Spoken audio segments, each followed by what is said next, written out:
We are getting into talking about decimals and fractions and just with tenths and hundredths.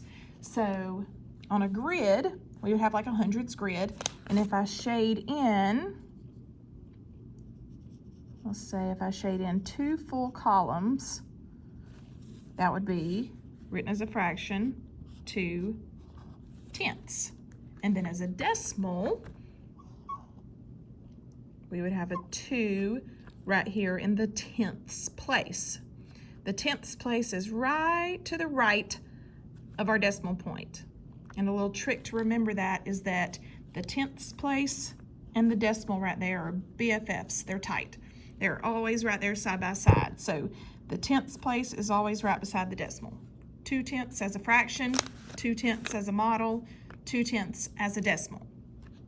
If I think about that same number as far as how many hundredths that would be, remember we're using a hundredths grid, so if I shaded in 2 of these rows of 2 tenths, I actually shaded in 20 hundredths. If I counted every single little box, I would have shaded in 10 and then 20, 20 out of 100. And as a decimal, that would look like this, 20 hundredths. And you notice that I didn't change my picture. When I shaded, I kept 2 columns shaded, which also was the same thing as 20 hundredths.